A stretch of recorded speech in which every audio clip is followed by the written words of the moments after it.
Hello friends, let's start today's class. चलिए आज का क्लास चालू करते हैं।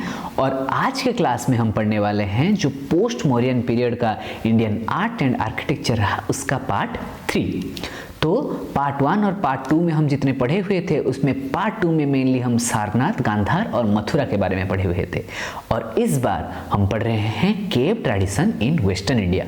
वेस्टर्न इंडिया में केव ट्रेडिशन कैसे चला उसके बारे में पढ़ रहे हैं। रेफरेंस के लिए मैंने लिया है NCERT का history of Indian arts part 1 का बुक, और इसको हम पढ़ रहे हैं एक MCQ के पर्सपेक्टिव से लाइन बाय लाइन।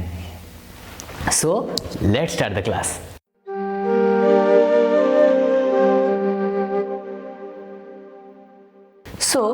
आज का टॉपिक का नाम है cave tradition in western India.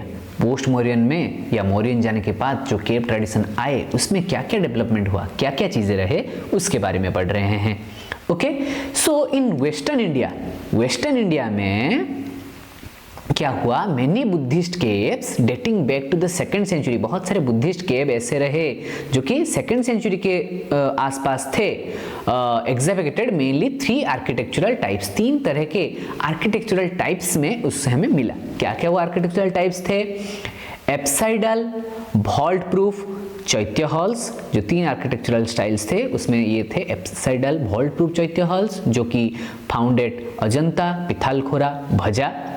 And apsidal vault proof pillarless hall founded Thana, Nadsur in Maharashtra.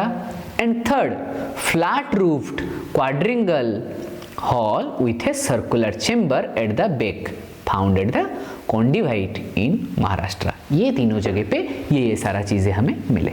Okay, the front of the चैत्य hall is dominated by the motive. Front the hall में motive रहता था of a semi circular चैत्य। जो front hall था, जो semi circular चैत्य था, उसमें मोटिव्स बने हो रहे थे with an open front which was a wooden facade. And in some cases there is no dominating chaitya, जहां पे चैत्य थे ही नहीं, चैत्य आर्च था ही नहीं। ओके, सच एज कोंडीवाइट, कोंडीवाइट जैसी जगह पे ऐसा नहीं हुआ था। In all chaitya caves a stupa at back at the common. सारे चैत्य केव्स जितने थे सब में पीछे एक स्तूप रहना बहुत कॉमन था। जैसे आप यहाँ पे देख सकते हैं, एक ये केव का एरिया है और यहाँ पे एक स्तूप है। Okay, in the 1st century BCE some modifications were made to the standard plan of the asphodel vault proof। 1st century BC, हम 2nd century BCE के बारे में पढ़ रहे थे, अभी 1st century BCE के बारे में पढ़ रहे हैं। दैट मीन्स 2nd century के बाद आया 1st century, क्योंकि हम BCE बिफोर क्रिश्चियन एरा या फिर क्राइस्ट एरा के बारे में पढ़ रहे हैं। Okay, the standard plan of the asphodel vault proof where the hall becomes rectangular like Ajanta cave number 9। धीरे धीरे क्या हुआ, जो केव्स थे वो रेक्टेंगुलर होने लगे, जैसे कि अजंता के केव नंबर 9 पे हो रहा है। ओके, और यहाँ पे एक अनफिनिश्ड केव का भी एग्जाम्पल दिया है जो कि कन्हेरी में है। इट ऑल्सो फाउंडेड बेजदा। ऐसे जो केव्स थे ये बेजदा में भी दिखने के लगे, बेजदा, Nasik, Karla and Kanheri. Many cave sites have the standard first type of chaitya halls in the subsequent period। वहाँ पे इसी पीरियड में और भी जितने भी केव्स हुए वह भी ऐसे ही स्टैंडर्ड साइज के ही केव्स होने लगे। The biggest rock cut chaitya hall was excavated in Karla। कार्ला से ही सबसे बड़ा जो चैत्य हॉल था वो कार्ला से ही रॉक कट चैत्य हॉल एग्जीक्यूट किया गया। रॉक कट मतलब पहाड़ को काट के जो ये कर रहे हैं, कुछ तो है ऑलरेडी केव है उसको बस मॉडिफिकेशन कर रहे हैं, कुछ हॉल को कट करके कर रहे हैं, हम उसके बारे में बात कर रहे हैं।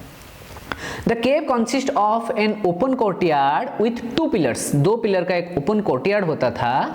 A stone screen wall to protect from rain। एक स्टोन का एक स्क्रीन का एक वॉल होता था या फिर एक ऐसा वॉल होता था जहाँ से ये नहीं आ सके। जैसे मान लो ये घर, ये जैसे कन्हेरी केव का देख लीजिए, ये एक कन्हेरी केव का एक वॉल है जहाँ पे आप यहाँ पे देख सकते हैं कि यहाँ पे 1 मिनट, यहाँ पे एक ऐसे वॉल बनाया हुआ है जहाँ से अगर बारिश ऊपर से हो रहा है तो ये जैसे उसको कवर करेगा।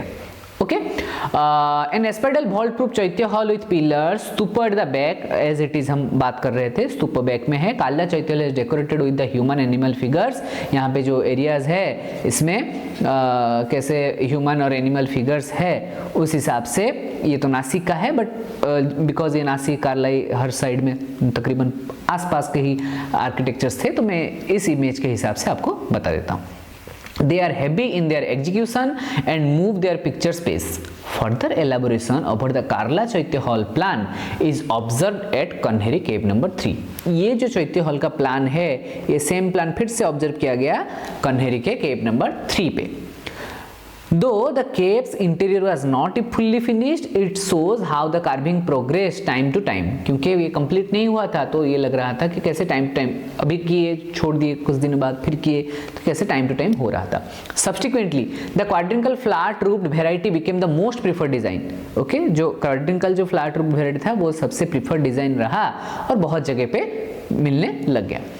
The viharas are exhibited in all the cave side, ये जो बिहार थे ये हर जगह पे मिल रहा था। The plan of the viharas consist of verandah, एक बारंडा होता था बिहार में, a hall, cells around the walls of the hall. क्या होता था, एक बारंडा है, एक हॉल है, हॉल के दोनों साइड में कुछ सेल्स बने हुए हैं लोग बैठने जैसे। Some of the important Bihar caves are Ajanta का केव नंबर 12, बेदसा का केव number 11, Nashik cave number 3, 10 and 17. Many of the early Bihar caves are carved with interior decorative motifs like चैत्य आर्चेस। चैत्य आर्चेस का जैसे हुआ था ऐसे यहाँ पे भी डेकोरेटिव मोटिव हो रहे थे। And the Vedika designs over the cell doors. Facade design in Nashik cave number 3, 10 and 17 became a distinct achievement. जो फसाड में जो डिज़ाइन हुआ था वो एक बहुत अच्छा अचीवमेंट माना गया क्योंकि उसमें बहुत अच्छे से काम हो रहे थे।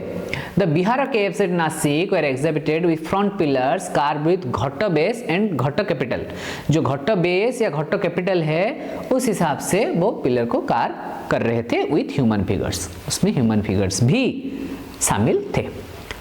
One such Bihara cave was also exhibited in Junar in Maharashtra. देखो मेनली ये चीज़ है कि मेनली उस टाइम पे थोड़ा बहुत आर्किटेक्चर का एक मोटा मोटा ज्ञान ले लेते हैं कि सेकेंड सेंचुरी बीसी में ऐसे हो रहा था, ये इसमें ऐसे हो रहा था। 3 टाइप के केव्स थे और कहाँ कहाँ पे क्या क्या मिल रहे हैं इसको थोड़ा ध्यान देने वाला चीज़ है।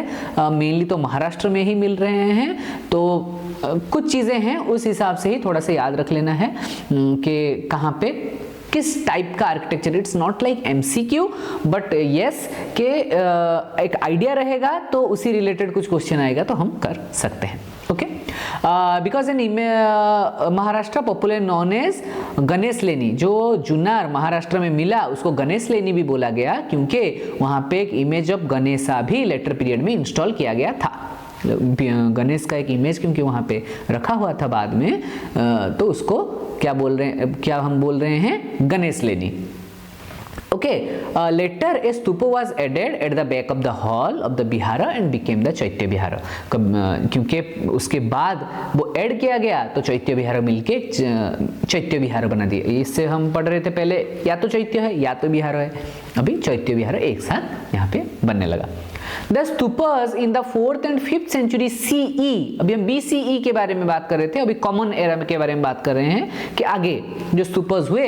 Buddha image attached Junnar has the largest cave exhibition. क्या हुआ, बुद्ध का इमेज उसमें अटैच किया गया जिसमें से जुन्नर सबसे बड़ा केव एग्जीबिशन है या केव मिला है।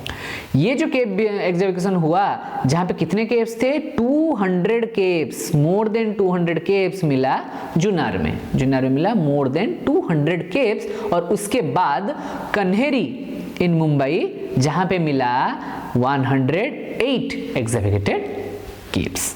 ओके, ना